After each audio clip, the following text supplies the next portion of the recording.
Hello and welcome back to Boxing Social. My name is Ayman Khan. I'm here in Nottingham.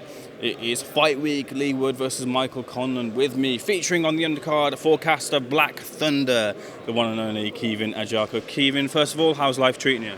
Yeah, life's good. I'm feeling brilliant, feeling good, sharp, fit. I've had a brilliant camp, so yeah, I can't complain. Caoimhin, 2022, it seems like a year for me where a lot of fighters, I suppose fighters do say this in general, but a lot of fighters that want to kind of push on, get up there, get out there, really have those breakout moments. But what is 2022 about for you?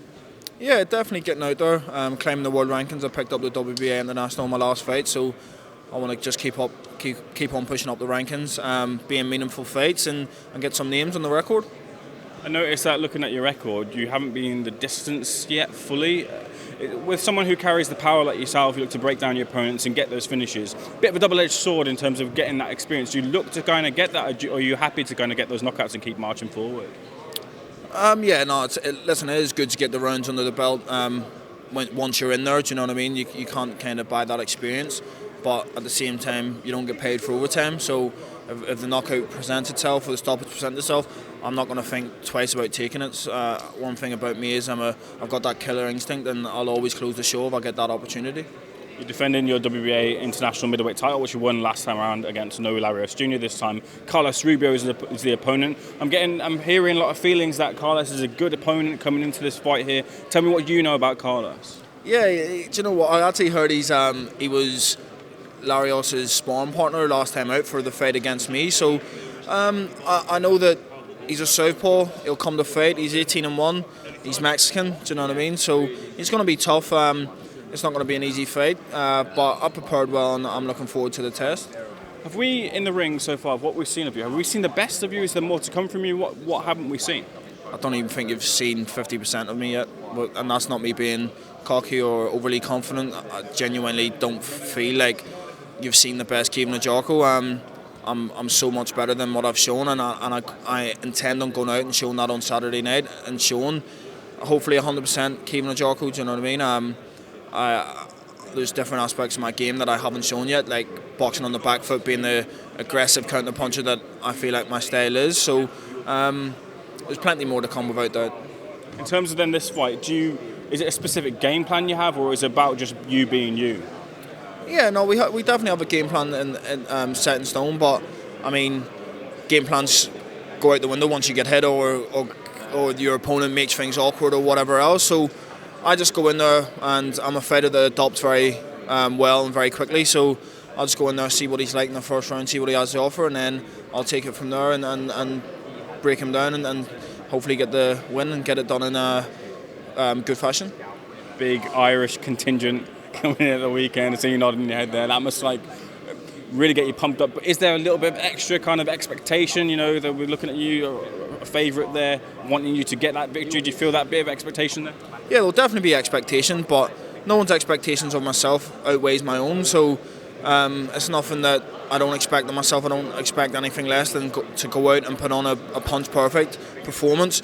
Can continue to be unbeaten and get a good win. So there will be a lot of expectations, a lot of pressure maybe on my shoulders, being co-main and a big Irish crowd. But I feel like I'll perform better under the big lights, under the pressure, under the crowd roaring my name. Do you know what I mean? Spurring me on. So I just feel like that's extra motivation, extra push to, if things do get tough in there, to kind of get me through it.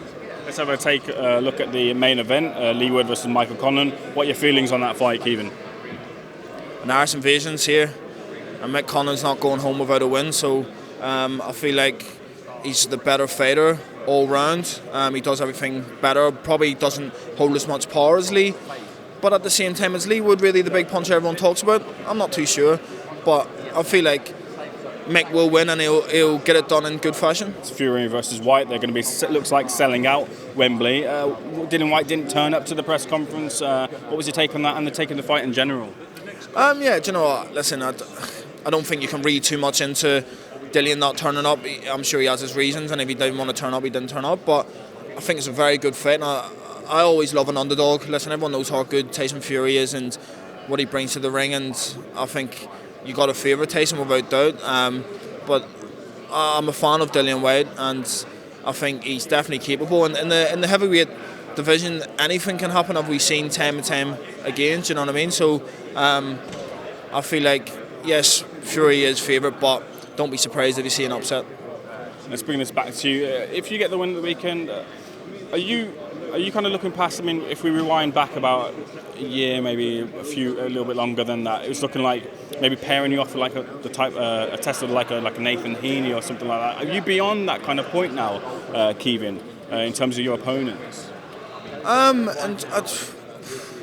wouldn't say I'm beyond someone like Nathan Heaney. Am I better than Nathan? Yeah, without doubt. Does that fight do anything for me? No. I'm not going down the domestic route, like I've mentioned time to time before. When I was with Frank, we asked for the Nathan Heaney fight and he told me I would never get it. So now I'm with Eddie Hearn. If they ever want that fight, they're going to be told no, or it has to be for big money. But Nathan Heaney does nothing for my career. Domestically, I'm not going down the domestic route. I've spoke about it time and time again. But I do want meaningful fights. Like we wanted Hassan Nadal, former 2-weight world champion, 3-time interim world champion, for this fight. A real step up, a real tough fight for me. And he kind of outpriced himself, and it fell through last minute. So I want big names, I want meaningful fights, and I want people to start taking notice of me. So yeah, whoever my team put in front of me, I'm ready to fight. Finally, what can we expect to see from you at the weekend? Same thing you see every fight, an explosive, dominant performance. But I think a special performance is going to come Saturday night, and I feel like I'm going to do it in good fashion. Keep on wishing you all the best. Thank you so much for speaking to myself and Boxing Social.